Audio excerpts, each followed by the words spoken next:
আল্লাহর কাছে ক্ষমা চাও, দুনিয়াটা কিছুই না রে যুবক। ওই কবরে যাওয়ার পরে গুনাহগারের কবরের দুই পার্শ্বের মাটির চাপ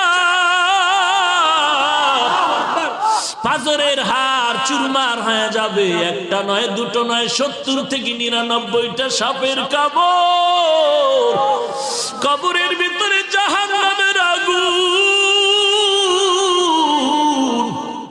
এরে বান্দা, এখনো কি আল্লাহর রাস্তায় ফিরে আসবি না? আল্লাহ দেখায় দেয় দুনিয়ার বিল্ডিং এর আগুনে কত যুবকের লাশ, আর চিৎকারের আওয়াজ, বাঁচাও বাঁচাও।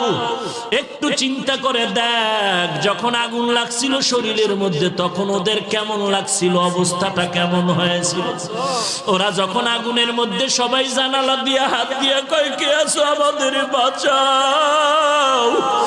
আমাদের ডানে আগুন, বামে আগুন, চতুর্দিকে আগুন। এই দুনিয়ার আগুন থেকে হাজার হাজার হাজার তাপের মাত্রার আগুন হবে জাহান্নামের আগুন। এরে যুবক, পায়ে হাত রেখে বলি, পাও দুটা আগাইয়া দাও, আমি তোর পায়ে ধরে